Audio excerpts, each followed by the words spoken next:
Hello everyone, welcome back to my channel. BEd नामांकन के लिए एक्ट में संशोधन जरूरी। ये जो न्यूज़ है ये झारखंड का है, रांची का, आप देख सकते हैं। वर्ष 2019 से सुप्रीम कोर्ट की गाइडलाइन के आधार पर ही बीएड कॉलेजों में नामांकन लिया जा रहा है, लेकिन अब इसमें संशोधन की ज़रूरत है। उच्च शिक्षा विभाग द्वारा तैयार प्रस्ताव को कैबिनेट से स्वीकृति के बाद राज्यपाल से स्वीकृति लेना आवश्यक होगा। एक्ट में संशोधन की जानकारी सुप्रीम कोर्ट को भी देनी पड़ेगी। 15 नवंबर 2020 तक पूरा करना है नामांकन। तो यहाँ जो बीएड में नामांकन होना है उसको 15 नवंबर 2020 तक पूरा करना है। 2019 से जो सुप्रीम कोर्ट की गाइडलाइन थी उसी के आधार पर बीएड कॉलेजों में नामांकन लिया जा रहा था, लेकिन इसमें अब संशोधन की आवश्यकता है। इसके लिए जो है उच्च शिक्षा विभाग वो जो प्रस्ताव तैयार किया है उसको कैबिनेट से स्वीकृति मिलने के बाद फिर राज्यपाल से स्वीकृति लेना आवश्यक होगा। तो आइए पूरी न्यूज़ को देखते हैं। इस बार कोरोना महामारी के कारण झारखंड के 7 विश्वविद्यालय अंतर्गत 136 बीएड कॉलेजों में 13,600 सीटों पर इस सत्र में नामांकन मेरिट पर लेने का राज्य सरकार ने निर्णय किया है।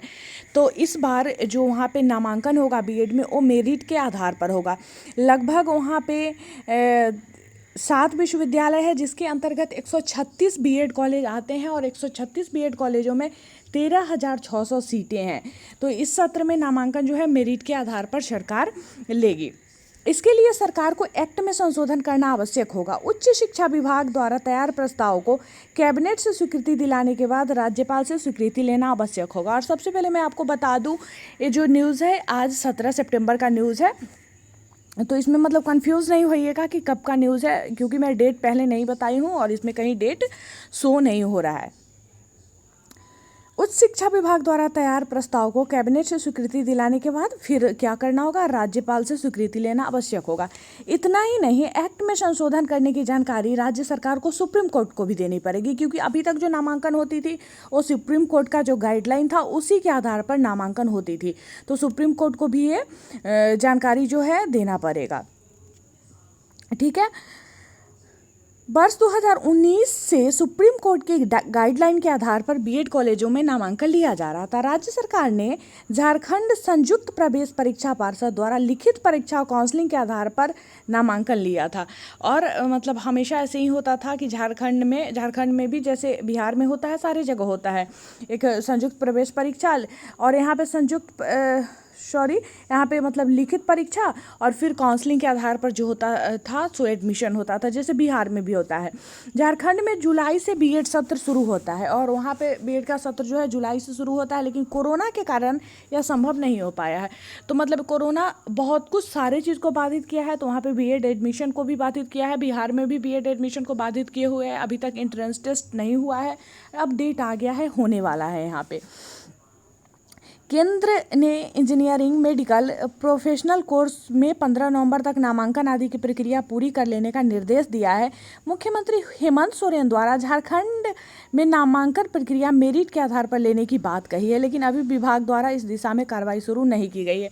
लेकिन अभी जो है ये निर्णय लिया गया गवर्नमेंट के द्वारा, लेकिन विभाग के द्वारा इस पर जो कार्रवाई करना है उसको अभी शुरू नहीं की गई है। विभाग इस पर फिलहाल मंथन कर रहा है। दूसरी तरफ झारखंड संयुक्त प्रवेश प्रतियोगिता पार्षद द्वारा बीएड में नामांकन के लिए पूर्व में ही उम्मीदवारों से आवेदन आमंत्रित किए जा चुके हैं और फॉर्म वगैरह भरा गया था, तो लास्ट में जाके हो गया।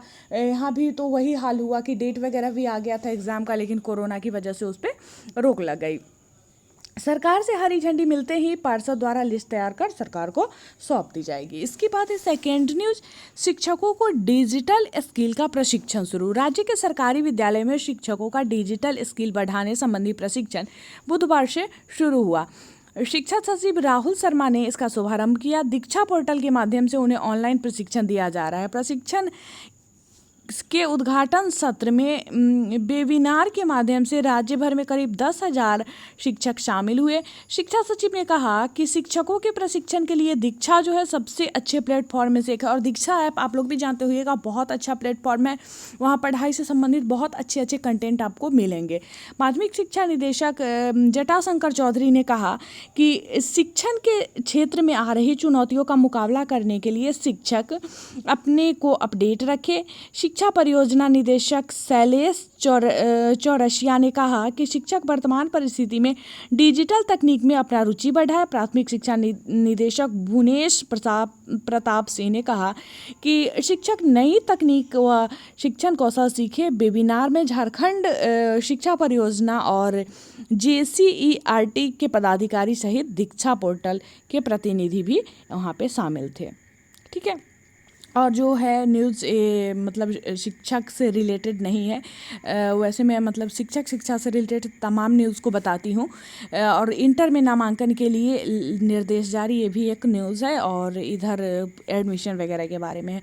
तो चलिए फ़िलहाल इस वीडियो में इतना ही। मिलती हूँ फिर आप लोगों से नेक्स्ट वीडियो में एक नए अपडेट के साथ। तो शिक्षा से रिलेटेड तमाम न्यूज़ को देखने के लिए आप मेरे चैनल को सब्सक्राइब करें, साथ में बेल आइकन को प्रेस करें, ताकि जब भी मेरा नया वीडियो आएगा नोटिफिकेशन सबसे पहले आपको मिलेगा। वीडियो पसंद आया तो लाइक करें और हमारे साथ बने रहे। वीडियो देखने के लिए बहुत बहुत धन्यवाद।